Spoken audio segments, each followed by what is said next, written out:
October 25th, 1944, 0230 hours, IJN Yamashiro, Surigao Strait, Philippines.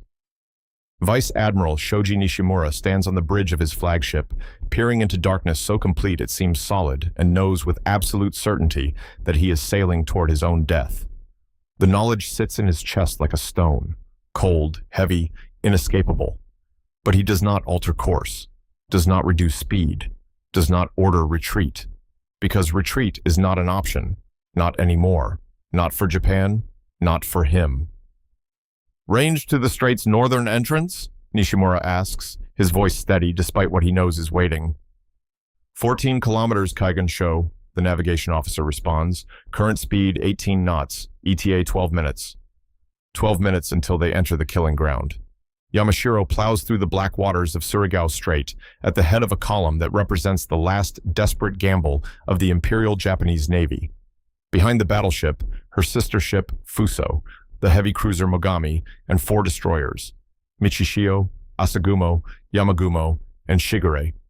7 warships total, steaming north through a narrow strait toward Leyte Gulf where American invasion forces are landing, where the outcome of the Philippines campaign, perhaps the entire Pacific War, hangs in the balance. It's a suicide mission disguised as a tactical maneuver. Everyone aboard knows it, though no one speaks the truth aloud. The plan, conceived by Admiral Toyota in Combined Fleet Headquarters, refined by Vice Admiral Kurita, who commands the larger center force, is elegantly simple and utterly insane. While Kurita's powerful battleships approach Leyte Gulf from the north through San Bernardino Strait, Nishimura's southern force will attack from the south through Surigao Strait. The Americans, caught between 2 forces, will have to divide their strength.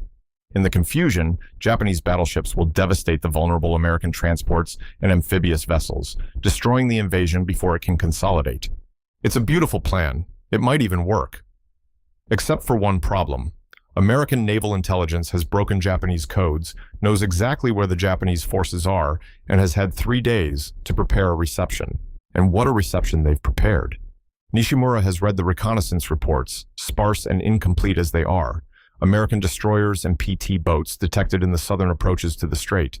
American cruisers positioned near the northern entrance. American battleships, number unknown, but estimated at least 4, deployed in a line across the strait's exit, positioned to execute what every naval officer learns in academy, crossing the T.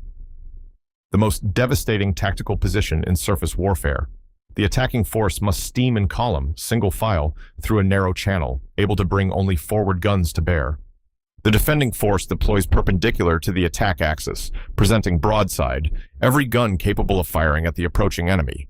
It's a geometry of annihilation, a tactical configuration that transforms naval combat into an execution. The Americans are waiting at the top of Surigao Strait with exactly this formation. Nishimura will sail his column directly into their broadside fire. His ships will be destroyed one by one, unable to maneuver, unable to retreat, unable to bring sufficient firepower to bear. He knows this. His staff knows this. The Americans know that he knows. And still he sails north, because the alternative, abandoning the operation, admitting defeat, retreating without engaging, is unthinkable for a man who served the Imperial Japanese Navy for 37 years. Radar contact. The report comes from the bridge wing, urgent and tense. Multiple surface contacts bearing 020, range 22 kilometers. Classification, destroyer-type vessels, multiple units. The American destroyer squadrons, the first layer of the killing ground. Battle stations, Nishimura orders calmly. All ships maintain formation and speed. We press the attack. Throughout Yamashiro, klaxons sound. Men sprint to their stations. Damage control teams, gun crews, torpedo handlers, engineers. The battleship is ancient by modern standards, launched in 1915. A veteran of countless battles across 3 decades. But her 12 14-inch guns are still formidable. Her armor belt still thick. Her crew still determined. Not that any of it will matter. October 25th, 1944, 0245 hours, USS Remy, Surigao Strait. Commander John McElroy watches the radar plot with the focused intensity of a chess player studying an endgame. The green blips representing the Japanese column are advancing steadily north at 18 knots, apparently undeterred by the fact that they're sailing into a trap so obvious it might as well have signs posted. They're either incredibly brave or incredibly stupid, McElroy's executive officer observes. 7 ships against our entire 7th Fleet. What the hell are they thinking? They're thinking they don't have a choice, McElroy responds. He's read the intelligence briefings, understands the strategic situation. Japan is losing the war, losing the Philippines, running out of time and options.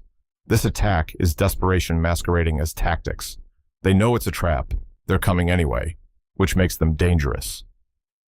USS Remy is one of 21 destroyers positioned in the southern approaches to Surigao Strait, organized into 3 squadrons with orders to execute coordinated torpedo attacks against the Japanese column. Torpedo attacks, the most dangerous mission in the destroyer playbook, requiring ships to close to within 10,000 yards of enemy battleships, launch their fish, and escape before return fire obliterates them.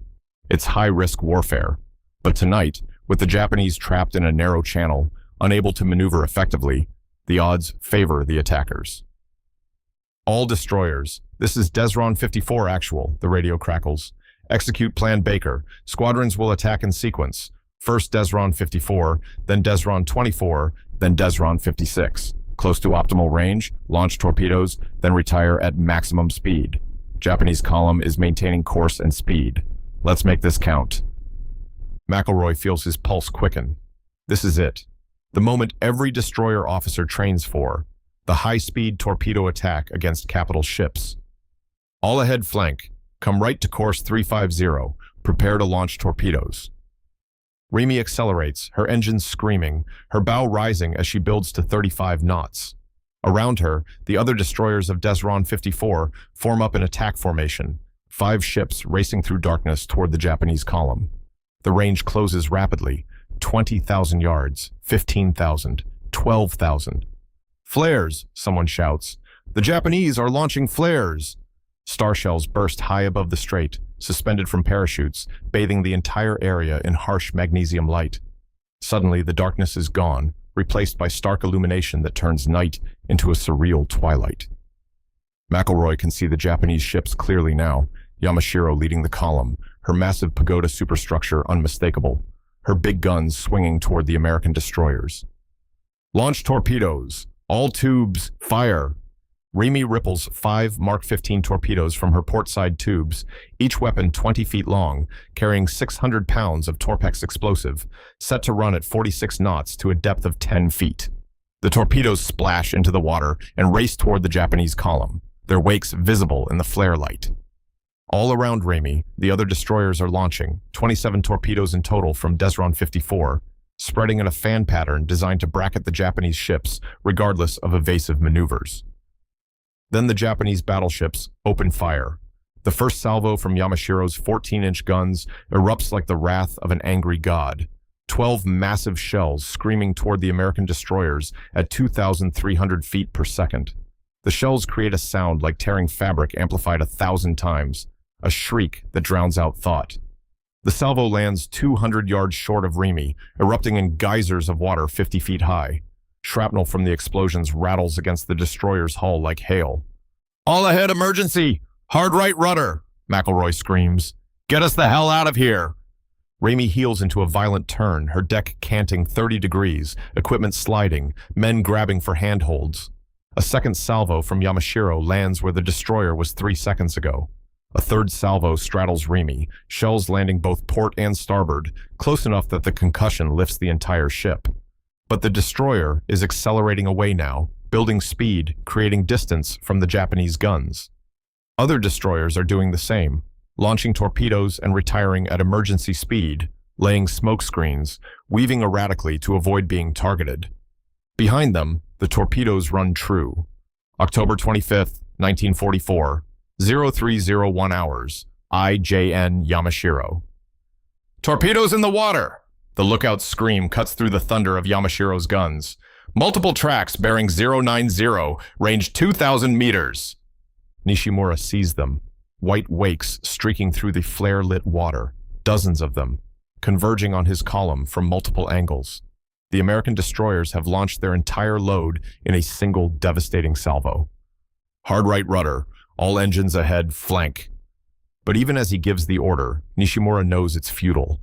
Yamashiro is a 39,000-ton battleship with a turning radius measured in hundreds of meters. The torpedoes are seconds away. There's no time to evade. The first torpedo strikes Yamashiro on the port quarter, detonating against the armor belt with a massive explosion that sends a column of water higher than the battleship's superstructure. The ship shudders violently. Nishimura grabs the compass binnacle to steady himself. Before the first explosion's echoes fade, two more torpedoes hit in rapid succession, one amidships, one forward. Each explosion tears a hole in the battleship's hull, compromises watertight integrity, floods compartments. Yamashiro begins listing to port. Behind Nishimura's flagship, the destroyer Yamagumo takes 3 torpedoes simultaneously and simply disintegrates, torn apart by the combined explosions, breaking in half, sinking in less than 40 seconds. 190 men dead in an instant. The destroyer Michishio is hit twice, loses power and steering, goes dead in the water. She'll sink within the hour. Fuso, Yamashiro's sister ship, takes a torpedo amidships that detonates a magazine. The resulting explosion is visible for 20 miles, a fireball that climbs hundreds of feet into the night sky. When the flames clear, Fuso has been blown in half, her bow and stern sections drifting apart, both burning fiercely. In less than 3 minutes, Nishimura's force has been reduced from 7 ships to 4. Yamashiro damaged and listing, Mogami hit once but still operational, and 2 destroyers Asagumo and Shigure. Any rational commander would turn back. The mission is clearly impossible. The tactical situation is untenable. Retreat is the only logical option. Nishimura orders the column to continue north at maximum speed. "Damage report," he demands, his voice steady despite the chaos around him. 3 torpedo hits, Kaigan show. Port side listing 7 degrees, flooding in compartments C14 through C19. Damage control teams are shoring bulkheads, but the list is increasing. We estimate we can maintain current speed for another 30 minutes before flooding compromises engineering spaces. 30 minutes. Nishimura does the mental calculation. At current speed, they'll reach the northern end of Surigao Strait, where the American battleships are waiting, in approximately 15 minutes. 15 minutes to engage. 15 minutes to inflict whatever damage is possible. 15 minutes before Yamashiro becomes unable to fight. It will have to be enough. "Signal to all ships," Nishimura orders. "We press the attack. Target the American battle line. Close to decisive range and engage." His staff exchanges glances, concern, fear, resignation. But no one contradicts the order. They're Japanese naval officers, trained from academy days that death is preferable to dishonor, that courage matters more than survival. They will die well. If nothing else, they will die well. October 25th, 1944, 03:15 hours, USS West Virginia, Northern Surigao Strait. Rear Admiral Jesse Oldendorf stands on the bridge of his flagship and watches the radar plot with grim satisfaction. The Japanese column, what's left of it, is advancing steadily toward the position he's held for the past 6 hours, the position from which his battleships will execute the most perfectly set-up surface engagement in modern naval warfare. "Distance to the Japanese force?" Oldendorf asks. 26,000 yards and closing, Admiral. They're maintaining course directly toward our battle line. Speed, estimated 15 knots. They appear to be damaged, but still combat effective." Oldendorf nods. The torpedo attacks have hurt the Japanese, sunk 2 ships, damaged others. But the enemy flagship, identified as either Yamashiro or Fuso, the obsolete Fuso-class battleships, is still coming, still fighting. Still dangerous, despite being hopelessly outnumbered and outgunned. He feels a reluctant admiration for whoever commands that Japanese force. The man knows he's beaten, knows he's sailing into a massacre, but comes on anyway. There's a samurai nobility to it, a willingness to die rather than retreat. But nobility doesn't stop 16-inch shells. Oldendorf's force, designated Bombardment and Fire Support Group for the Leyte invasion, consists of 6 battleships deployed in a line 13 miles wide across the northern exit of Surigao Strait. From west to east, USS West Virginia, USS Tennessee, USS California, USS Maryland, USS Mississippi, and USS Pennsylvania. Supporting them, 8 cruisers and 28 destroyers, all positioned to pour fire into the narrow strait. It's the most powerful surface action group assembled since Jutland in 1916, and 4 of the battleships, West Virginia, Tennessee, California, and Maryland, have a personal score to settle with Japan. All 4 were sunk or heavily damaged at Pearl Harbor on December 7, 1941. All 4 were raised from the mud of Pearl Harbor, rebuilt, modernized, and returned to service. Now they're about to exact revenge on the Navy that nearly destroyed them. Range to enemy 22,000 yards, the gunnery officer reports. We have solid radar track. Request permission to open fire. Not yet. Oldendorf wants the range closer, wants maximum hit probability, wants this to be absolutely decisive. The Japanese are trapped with nowhere to run. He can afford to wait for optimal firing position. Stand by, Oldendorf orders. All ships will commence firing on my command. We'll start at 20,000 yards. Full broadsides, rapid fire. I want that Japanese column obliterated. 20,000 yards, just over 11 miles. At that range, the American battleship's 14-inch and 16-inch guns will be firing nearly flat trajectory, maximizing penetration and accuracy. The Japanese, approaching bow on, will be able to bring only their forward turrets to bear, maybe 6 guns total from Yamashiro. The Americans will fire with every gun that can bear, approximately 100 guns from the battle line alone. The geometry of annihilation. Range, 20,000 yards, the gunnery officer announces. All batteries locked on target. Commence firing, Oldendorf orders quietly. The night explodes. October 25th, 1944, 03:23 hours, USS West Virginia. The first salvo from the American battle line is apocalyptic. West Virginia's 8 16-inch guns fire simultaneously. The muzzle blast so violent it feels like the ship is being torn apart from within. The massive shells, each one weighing 2,700 pounds, capable of penetrating 16 inches of steel armor, scream downrange at 2,500 feet per second. Around West Virginia, 5 other battleships unleash their own broadsides. The combined thunder is loud enough to rupture eardrums, bright enough to turn night into day. Chief Fire Controlman Harold Mathis, crouched in the Mark 8 Fire Control Director atop West Virginia's superstructure, watches the radar scope as the first salvos fly.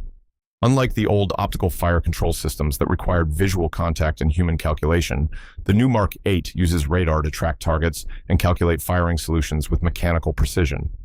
The Japanese are 11 miles away, invisible in the darkness, but the radar paints them clearly, distinct blips representing individual ships. Spot, Mathis calls into the intercom. Salvo 1, bracket straddling target. Deflection correct. Range, decrease 200 yards, and fire for effect. Below, in the turrets, gun crews work with practiced efficiency. Each 16-inch gun requires a crew of 77 men to load, aim, and fire. The shells are so heavy, they must be hoisted by machinery. The powder charges, 6 silk bags per gun, 660 pounds total, are rammed home by hydraulic systems. When everything is ready, the turret captain closes the firing circuit. The guns fire again, and again, and again. West Virginia can fire a broadside every 40 seconds, 8 massive shells every 40 seconds, and she's just one of 6 battleships doing the same. The math is devastating, approximately 100 major caliber shells falling on the Japanese column every minute. It's not naval combat, it's industrial scale destruction. Mathis watches the radar plot as American shells begin finding their target. The lead Japanese ship, confirmed now as the battleship Yamashiro, is absorbing hit after hit. Each impact creates a distinctive radar signature, a bloom of interference that marks where a shell has struck. Confirmed hits on target Alpha, Mathis reports. Multiple strikes amidships and forward. Target appears to be slowing. Through his binoculars, Mathis can see the Japanese ships now, not their hulls, but the fires burning aboard them, orange flames that mark where American shells have penetrated armor and ignited fuel, ammunition, and the thousands of combustible items aboard a warship. Yamashiro looks like a floating bonfire, still advancing, still firing her forward guns, but clearly dying. Jesus Christ, someone whispers over the intercom. They're not turning back. They're still coming. It's true. Despite the overwhelming fire, despite taking hits from dozens of heavy caliber shells, the Japanese column maintains course toward the American battle line. Yamashiro fires her 14-inch guns, slow, deliberate salvos that fall well short of the American ships. It's futile, but the Japanese aren't retreating. Continue firing, Mathis orders.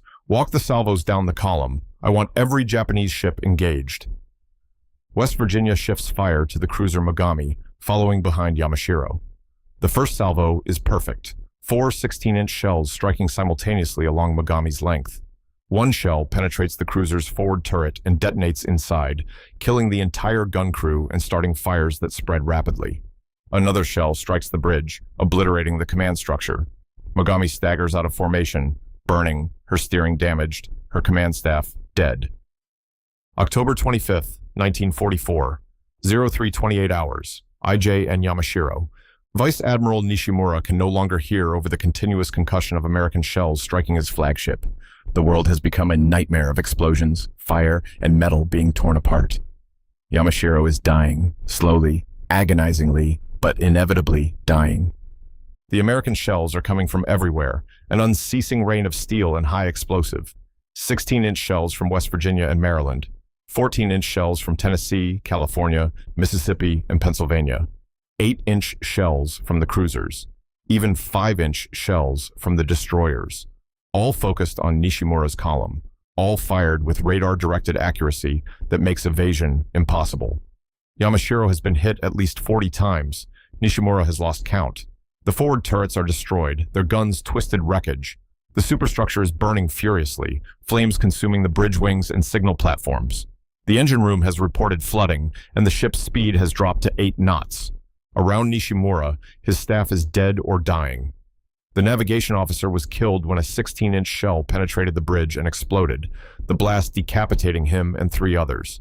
The gunnery officer is badly burned, his uniform smoldering, his face a mask of pain. The communications officer is trying desperately to maintain contact with other ships, but the radio equipment has been destroyed and the signal flags are burning.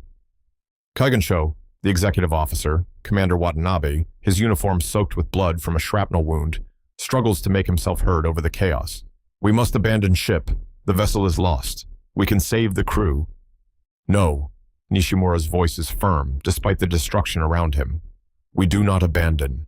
We press the attack." "Sir, there is no attack left to press. Our main guns are destroyed. Our speed is failing. We are burning from bow to stern." Watanabe's voice cracks. "We have fought with honor, but to continue is suicide." "Then we die with honor." Nishimura walks to the shattered bridge window, looking out at the hellscape his ship has become. "Signal to all vessels. Continue the attack. Close with the enemy. We will break through or we will die trying." Another salvo strikes Yamashiro, 6 shells in rapid succession. One penetrates the already damaged armor belt and explodes deep in the ship's vitals. The battleship shudders, lists further to port, now at 20 degrees. Water is pouring into compartments faster than damage control can manage. Nishimura knows the mathematics of naval damage control. Once the list exceeds 25 degrees, capsizing becomes likely. Once compartments flood faster than pumps can evacuate them, sinking becomes inevitable.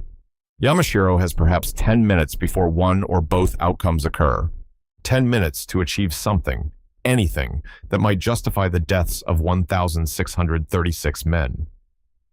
"Helm, steer for the nearest enemy battleship," Nishimura orders. "All remaining guns, target that vessel. Fire until we can no longer fire. Engineering, I need everything you can give me. Emergency power to all systems." It's a death ride, pure and simple. Yamashiro will close with the American battle line, attempt to score hits at point-blank range before sinking, and hope that the sacrifice accomplishes something strategic. It won't work. The Americans have too many ships, too much firepower, too much tactical advantage. But it's the only option left that doesn't involve surrender or retreat. And surrender is unthinkable. Retreat is impossible. So Yamashiro sails on into the furnace. October 25th, 1944, 0335 hours, USS California.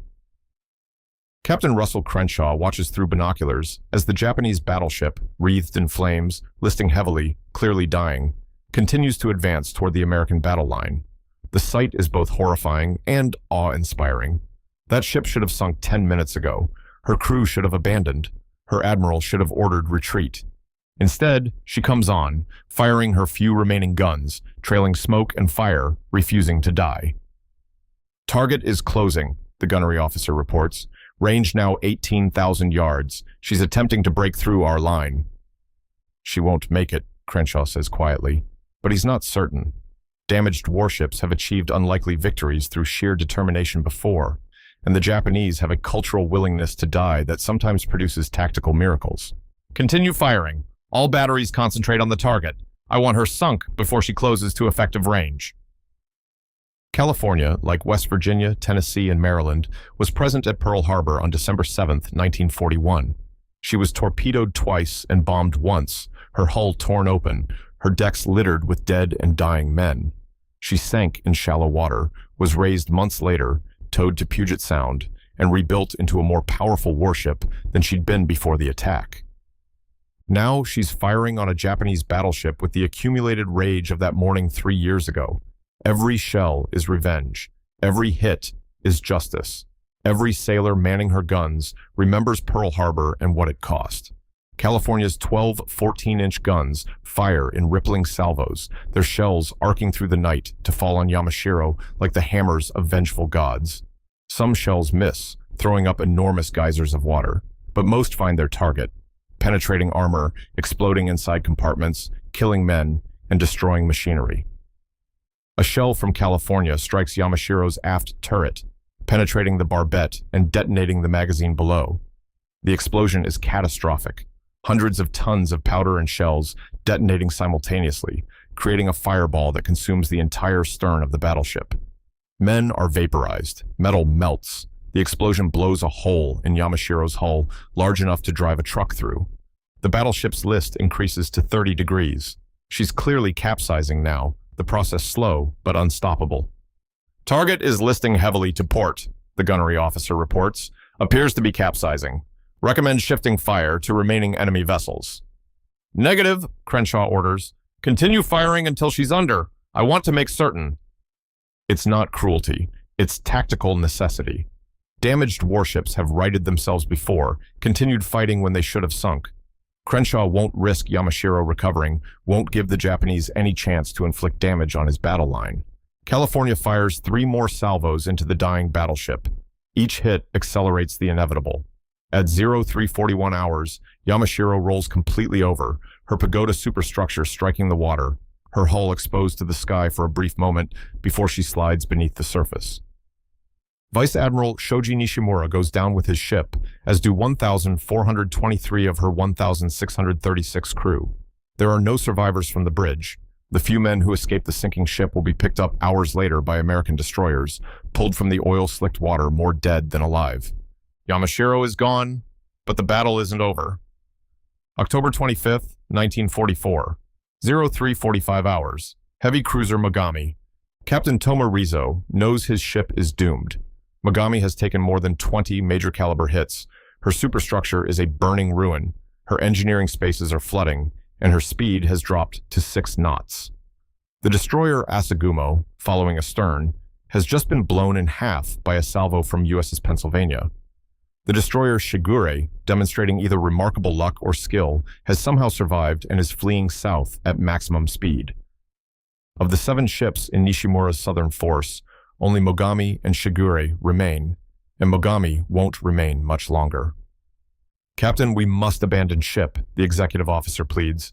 The fires are out of control. We've lost steering. We're dead in the water. The Americans will finish us in minutes. Rizzo considers. The mission is clearly failed. Yamashiro is sunk. Nishimura is dead. The breakthrough to Leyte Gulf will not happen. Continuing to fight serves no tactical purpose. But abandoning Mogami while she's still afloat violates everything Rizzo was taught at Naval Academy. A captain doesn't abandon his ship while she can still fight, can still inflict damage on the enemy. Prepare the torpedoes, Rizzo orders. We'll launch everything we have at the American battle line. Then we abandon. It's a gesture, probably futile, but a gesture nonetheless. Mogami carries 24 Type 93 long lance torpedoes, oxygen-powered weapons with extraordinary range and hitting power. If even a few hit American battleships, the sacrifice might mean something. The torpedo crews, those still alive and able to function, load the weapons and aim them toward the American battle line, now visible as a row of illuminated ships 8 miles distant. The range is extreme for torpedo attacks, but the long lances have been known to score hits at this distance. Launch all torpedoes, Rizzo orders. 24 torpedoes ripple from Mogami's tubes, entering the water and accelerating to 49 knots on pure oxygen propulsion that leaves almost no wake. They fan out, spreading toward the American battle line in a pattern designed to maximize hit probability. None of them connect. The range is too great, the target's too far, the sea state too rough.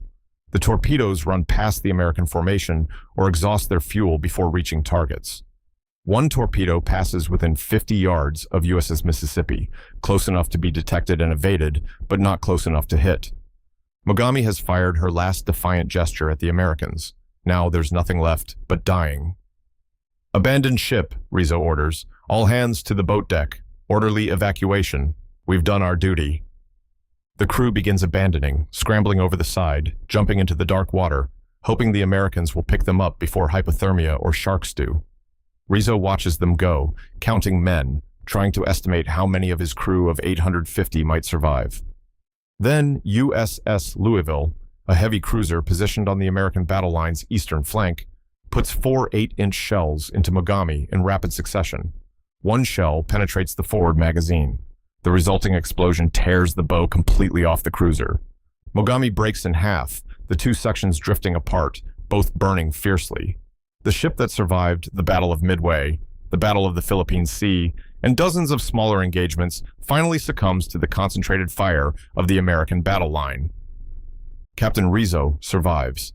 He's one of 191 men pulled from the water by American destroyers over the next 6 hours.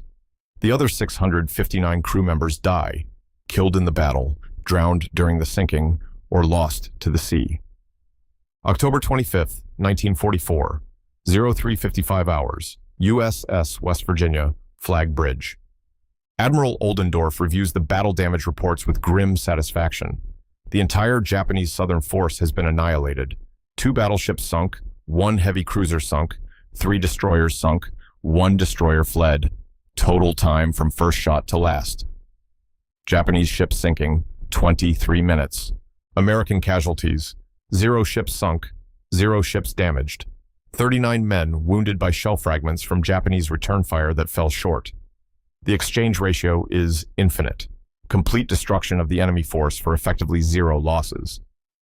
It's the most one-sided surface engagement in modern naval warfare, Oldendorf's chief of staff observes.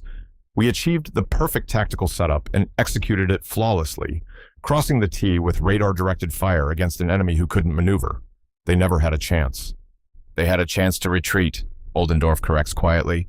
"They chose to advance instead. That took courage, even if it was futile courage." He looks out at the strait, now littered with burning wreckage and the floating debris of destroyed ships. Oil slicks burn on the water surface. Survivors cling to wreckage, calling for help. The night sky is illuminated by fires that will burn for hours. Signal all destroyers, commence rescue operations, pick up Japanese survivors. They fought bravely, and they deserve to be treated with respect. It's a magnanimous gesture, but also a practical one. The battle is over, but the war continues. American forces need intelligence from captured Japanese sailors, need to understand why the Southern Force pressed such a suicidal attack. Over the next 12 hours, American destroyers will rescue 437 Japanese sailors from the water, all that remains of the 2,800 men who sailed north with Nishimura's force. "What's the status of the center force?" Oldendorf asks, shifting his attention to the larger tactical picture. While his battleships were destroying the Southern Force in Surigao Strait, Vice Admiral Kurita's much more powerful center force was supposed to be attacking Leyte Gulf from the north. "Reports are unclear, Admiral. We're receiving fragmentary communications from escort carriers off Samar Island. They report being engaged by Japanese battleships, possibly including Yamato. The situation appears confused." Confused. That's one way to describe what's happening 200 miles north, where Kurita's battleships have stumbled upon a small group of American escort carriers that have no business fighting surface ships. What should be a quick massacre is turning into something much stranger. A confused melee where determination and luck might matter more than firepower. But that's someone else's battle. Oldendorf's mission was to defend the southern approach to Leyte Gulf, to prevent Japanese forces from attacking the invasion transports. He succeeded absolutely. "Secure from general quarters," Oldendorf orders. "Maintain watch for additional Japanese forces, but I think we've seen the last of them tonight." Begin recovery of aircraft. The float planes will be needed for rescue operations and reconnaissance. His staff begins issuing orders, unwinding the battle line, repositioning ships for rescue and recovery operations. The tension that's gripped the task force for the past 6 hours slowly releases. The Battle of Surigao Strait is over. The last battleship versus battleship engagement in naval history has ended with the most lopsided victory imaginable. A perfect execution of classical naval tactics, a textbook crossing of the T, a demonstration that radar and superior firepower can transform surface combat into a massacre. But it's a Pyrrhic perfection. This battle represents the end of an era, the final time battleships will fight battleships in the war for which they were designed. After tonight, naval warfare will be dominated by carriers, submarines, and aircraft. The battleship, the capital ship that ruled the seas for 4 centuries, is obsolete. Oldendorf knows this. Every officer on his staff knows this. But tonight, just for a few hours, the battleship had one last moment of glory. And 4 of those battleships, raised from the mud of Pearl Harbor, rebuilt and returned to service, got their revenge. October 25th, 1944. 800 hours, USS West Virginia Surigao Strait. The morning sun reveals the scale of the destruction. Surigao Strait, a body of water that was empty and peaceful 24 hours ago, has been transformed into a graveyard. Oil slicks cover hundreds of square miles, some of them burning with low, sullen flames. Debris floats everywhere: shattered lifeboats, wooden planking, personal effects, bodies. The water is discolored with fuel oil, blood, and the chemical residue of thousands of explosions. Lieutenant Commander Paul Burton, commanding the destroyer USS Claxton, methodically works his ship through the debris field, searching for survivors. His crew has already pulled 63 Japanese sailors from the water, exhausted men, burned men, men who've been swimming or clinging to wreckage for 5 hours, men who no longer have the strength to resist capture.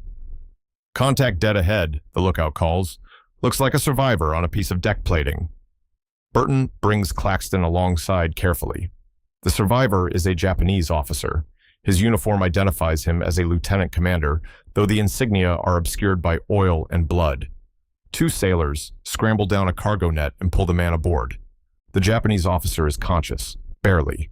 His left arm is badly burned, his face is cut and swollen, and he's shivering from hypothermia despite the tropical heat. But his eyes are alert, tracking everything with the watchful intensity of a professional military man. "Get him to sickbay," Burton orders. "Treat him like any other casualty. Then I want to speak with him once the medics clear him." An hour later, Burton sits across from the Japanese officer in Claxton's small wardroom. The man has been cleaned up, his burns treated, his cuts bandaged. He's wearing a borrowed U.S. Navy khaki shirt and trousers. A mug of coffee sits untouched in front of him.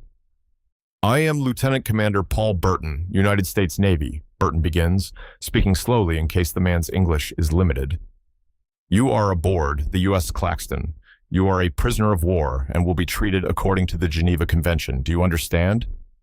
The Japanese officer nods. "I understand.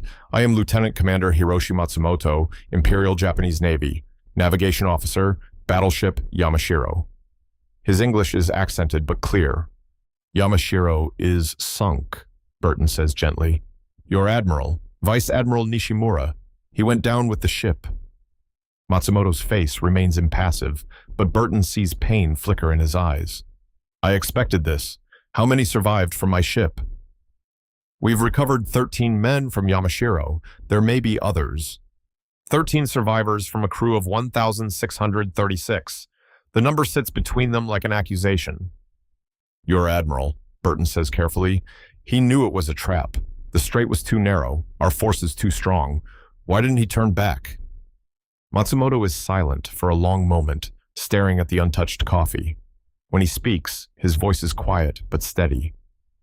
"Because retreat would have been abandonment. Your invasion forces at Leyte, they would have been uncontested from the south.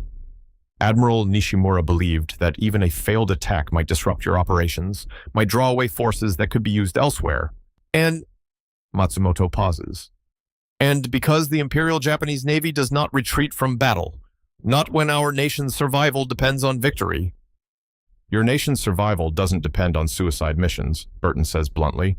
"You lost 7 ships and accomplished nothing strategic. The invasion continues. Leyte Gulf is secure. All you did was kill 2,800 of your own men. We did our duty. Matsumoto's voice hardened slightly. We followed orders. We fought until our ships could no longer fight. This is what the Emperor requires. This is what honor demands. Burton recognizes the futility of arguing. The cultural gulf between American pragmatism and Japanese concepts of duty and honor is unbridgeable. To Matsumoto, the fact that the mission failed doesn't make it less necessary. The sacrifice was required, regardless of outcome. What can you tell me about the center force? Burton asks, shifting topics. Vice Admiral Kurita's battleships. Where are they? What are their orders? Matsumoto shakes his head. I cannot tell you this. I am a prisoner, not a traitor. The war is already lost for Japan, Burton says, not unkindly. You know this.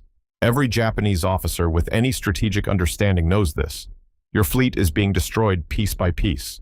Your carrier aviation is gone. Your merchant fleet is sinking faster than you can replace it. Providing tactical information won't change the outcome. It will only reduce how many men die before the inevitable surrender. Then many men will die, Matsumoto responds quietly. Because surrender is not acceptable. We will fight until we cannot fight. We will sacrifice until we have nothing left to sacrifice. And if the homeland is invaded, every man, woman, and child will resist until Japan is destroyed completely. This is our way. Burton feels a chill despite the tropical heat. He's hearing not just one officer's determination, but a glimpse of Japan's strategic mindset. If this is how the Japanese leadership thinks, if they're genuinely willing to sacrifice their entire population rather than surrender, then the Pacific War will end, not with armistice, but with extermination. I hope you're wrong, Burton says, for both our sakes. October 25th, 1944, 1400 hours, Combined Fleet Headquarters, Tokyo. Admiral Suemu Toyota reads the after-action reports from Surigao Strait with the expression of a man watching his life's work collapse. The reports are fragmentary, compiled from radio intercepts, survivor accounts, and reconnaissance flights over the strait. But the essential facts are undeniable. The Southern force has been annihilated. Vice Admiral Nishimura is dead. Both battleships sunk. The heavy cruiser sunk. 3 of 4 destroyers sunk. Total casualties estimated at 2,400 killed, with fewer than 500 survivors. American losses: 0 ships sunk, 0 ships damaged, minimal casualties. It's worse than Midway, worse than the Philippine Sea, worse than any surface engagement in the history of the Imperial Japanese Navy. Not just a defeat, but a massacre so complete it suggests fundamental problems with Japanese naval tactics, training, and strategic thinking. The center force? Toyota asks his chief of staff. What is Kurita's status? Admiral Kurita engaged American escort carriers off Samar Island this morning.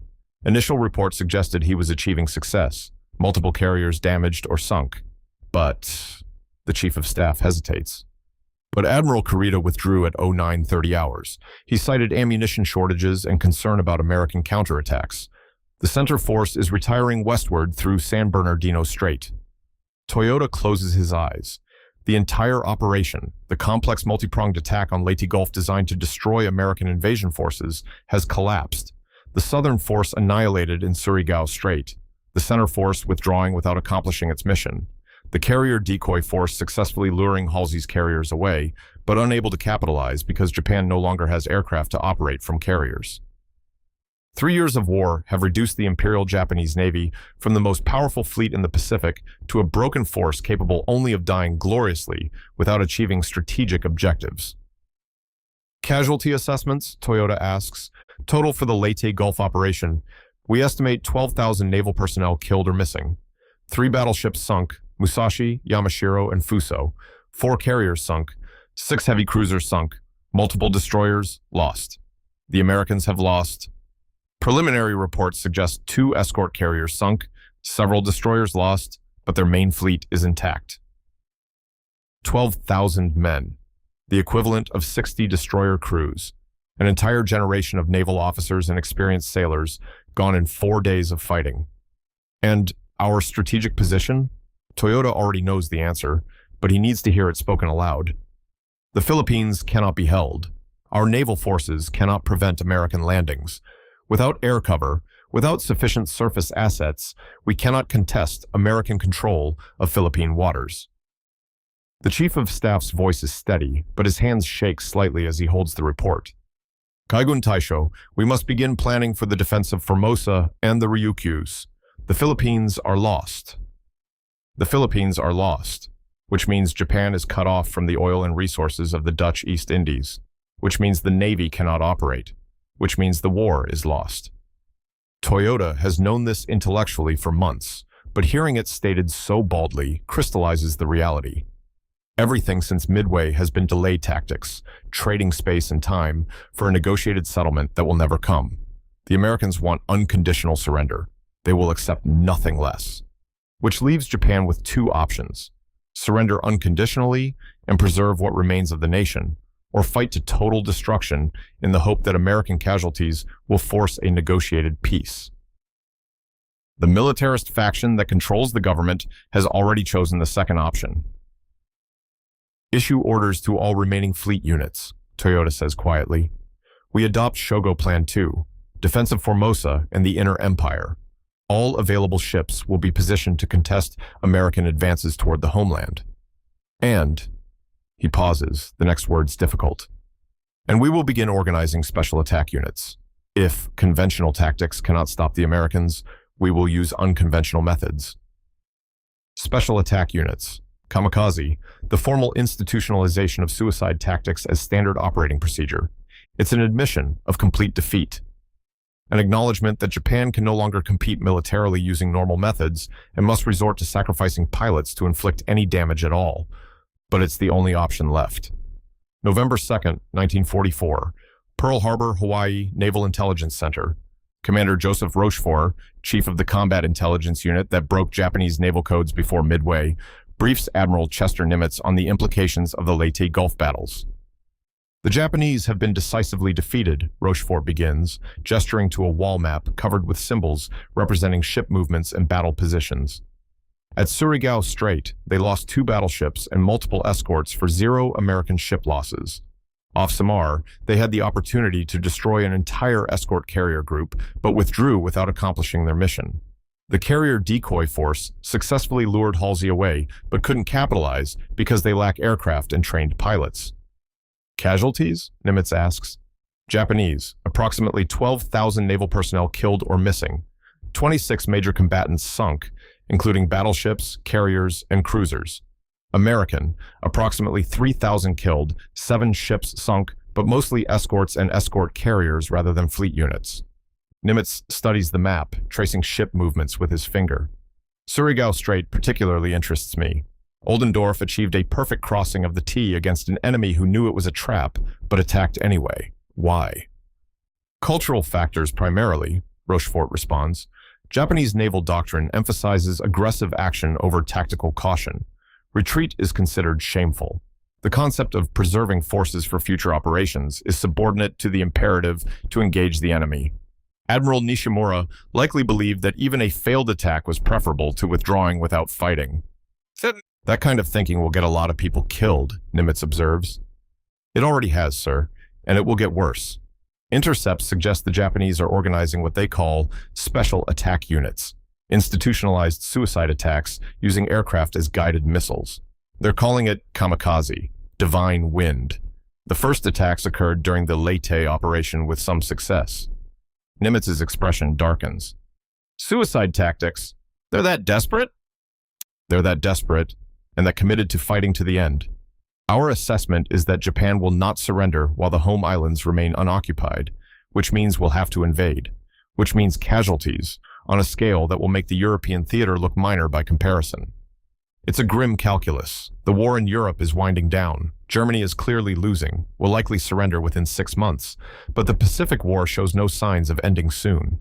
Japan is beaten, but refuses to acknowledge defeat, commits to fighting with increasing desperation, will sacrifice its entire population rather than accept unconditional surrender. What's our timeline for invading Japan? Nimitz asks. Current planning suggests November 1945 for Kyushu, March 1946 for Honshu.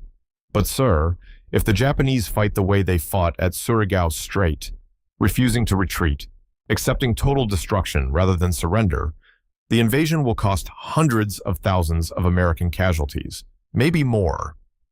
Nimitz is silent for a long moment, staring at the map, calculating costs and benefits, trying to find a path through the nightmare ahead. "There may be alternatives," he says finally. "Projects under development. I can't discuss details, but there may be ways to force Japanese surrender without invasion." Rochefort understands the implication. The Manhattan Project, the atomic bomb, a weapon so devastating it might shock Japan into surrender without requiring American troops to fight their way through every city and village. It's a terrible option. But compared to the alternative, a ground invasion that could kill millions, it might be necessary. May 8th, 1945, USS West Virginia, Tokyo Bay. 6 months after Surigao Strait, the war continues grinding toward its inevitable conclusion. Germany has surrendered. The Philippines have been liberated. American forces are fighting on Okinawa in battles so savage they make previous Pacific engagements look mild by comparison. And USS West Virginia, the battleship that led the line at Surigao Strait, that sank Yamashiro with radar-directed fire, is preparing for the invasion of Japan. Seaman First Class Robert Morrison stands on West Virginia's deck, looking out at the assembled invasion fleet. Hundreds of ships, battleships, carriers, cruisers, destroyers, transports, amphibious vessels, preparing for Operation Downfall, the invasion of the Japanese home islands. Morrison fought at Surigao Strait, manned a 5-inch gun mount during the battle, watched the Japanese ships burn and sink. He remembers the satisfaction of victory, the grim pleasure of exacting revenge for Pearl Harbor. But he also remembers something else. The Japanese ships continued fighting long after any rational commander would have surrendered. They fought until they were destroyed completely, until their crews were dead, until nothing remained but burning wreckage. If that's how the Japanese military fights at sea, Morrison thinks, how will they fight when we invade their homeland? He doesn't want to find out. None of the men aboard West Virginia want to find out. But they will, because that's what soldiers and sailors do. They follow orders, complete missions, fight battles that need fighting, regardless of cost. "Attention on deck," the announcement blares over loudspeakers. "All hands, attention to orders." Morrison snaps to attention, along with thousands of other sailors. The ship's captain appears on the bridge wing, a paper in his hand. "I have just received word from Fleet Headquarters," the captain announces, his voice carrying across the silent ship. "The Japanese government has surrendered unconditionally. I repeat, Japan has surrendered. The war is over." For a moment, there's absolute silence. Then the ship erupts in cheering, thousands of men screaming, crying, embracing, throwing their hats in the air. The war is over. The invasion won't happen. They're going home. Morrison finds himself crying, though he's not sure if it's from relief or exhaustion or the sudden release of fear he's been carrying for years. The war is over. Somehow, impossibly, he survived. The Battle of Surigao Strait, the last battleship engagement in history, was a perfect tactical victory, but it was also a warning of what invasion would cost. The Japanese fought to total annihilation rather than retreat, accepted complete destruction rather than surrender. If they'd fought that way during an invasion of Japan, the casualties would have been incomprehensible. September 2nd, 1945, USS Missouri, Tokyo Bay. The formal surrender ceremony takes place aboard USS Missouri, with representatives from all Allied nations present. General Douglas MacArthur presides. Japanese Foreign Minister Mamoru Shigemitsu signs the surrender documents with shaking hands. In the assembled crowd of Allied officers, Admiral Jesse Oldendorf watches quietly. He commanded the battle line at Surigao Strait, executed the perfect crossing of the T, achieved the most one-sided naval victory in modern warfare. But as he watches the Japanese sign their surrender, Oldendorf feels no triumph. Only relief that the war has ended without the apocalyptic invasion everyone feared. Vice Admiral Nishimura, the man who commanded the Japanese Southern Force, was wrong about many things. Wrong to think his attack could succeed. Wrong to believe sacrifice would change the strategic situation. Wrong to press forward when retreat was the only rational option. But Nishimura was right about one thing. Japanese forces would fight to total destruction rather than surrender. They proved it at Surigao Strait, where they sailed into a trap knowing they would die, fighting until their ships were sinking and their crews were dead. If that same mentality had been applied to defending the home islands, if every Japanese soldier, sailor, and civilian had fought with that same suicidal determination, the Pacific War's end would have been written in blood on a scale humanity had never witnessed. The atomic bombs, horrific as they were, might have prevented something even worse. It's a terrible calculus, but standing here, watching the surrender, Oldendorf believes it might be true. October 25th, 1994, 50th Anniversary Memorial, Surigao Strait. The memorial ceremony brings together survivors from both sides, American sailors who fought on the battle line, Japanese sailors who survived the sinking of Yamashiro and Mogami. There are fewer than 20 Japanese survivors still alive, and only a handful attend the ceremony. Admiral Thomas Moorer, U.S. Navy retired, gives the keynote address. The Battle of Surigao Strait was the last time battleships fought battleships in the manner they were designed to fight. It was a perfect tactical engagement, the crossing of the T executed with textbook precision against an enemy who couldn't maneuver and couldn't escape. But perfection in warfare is not something to celebrate. 2,800 Japanese sailors died in these waters. They died bravely, following orders, doing their duty as they understood it. The fact that we were enemies doesn't make their sacrifice less worthy of respect. Vice Admiral Nishimura made a choice that night to press forward into certain death rather than retreat. We can debate whether that choice was wise, whether it served any strategic purpose, whether those deaths accomplished anything meaningful. But we cannot debate that it took extraordinary courage. The lesson of Surigao Strait is not that American technology and tactics were superior, though they were. The lesson is that modern warfare has become so destructive, so absolute, that traditional concepts of honor and sacrifice can lead to annihilation without purpose. We won the battle. We achieved the perfect tactical victory, but the price, measured in human lives lost on both sides, should remind us that war is a terrible thing, even when necessary, even when fought for just causes, even when won decisively. Remember Surigao Strait not as a triumph of American arms, but as the moment when the battleship age ended and modern naval warfare began. Remember it as a warning of what happens when courage and determination meet overwhelming firepower in confined spaces. And remember the men who died here, American and Japanese, as human beings who served their countries, fought their battles, and paid the ultimate price in a war none of them started, but all of them had to fight. The ceremony concludes with a wreath laying. Japanese survivors place a wreath in the water where Yamashiro sank. American survivors place a wreath where the battle line formed. The wreaths drift together in the current, carried by the same waters that once ran red with blood and oil, now peaceful and empty except for the memories of those who were there. The Battle of Surigao Strait, 23 minutes of combat that killed 2,800 men, sank 7 ships, and closed the book on 4 centuries of battleship warfare. They trapped him in a killing ground from which there was no escape. He pressed forward anyway because retreat was unthinkable, and he died with his ship, taking 1,423 men with him into the darkness. The last battleship engagement in history ended not with strategic victory, but with the complete annihilation of one force and the sobering realization that modern warfare had become too deadly for traditional concepts of naval honor to survive. The age of the battleship died in Surigao Strait, and with it died the last pretense that war could be anything other than industrial-scale killing, where technology and firepower mattered more than courage, and perfect tactical execution produced perfect slaughter.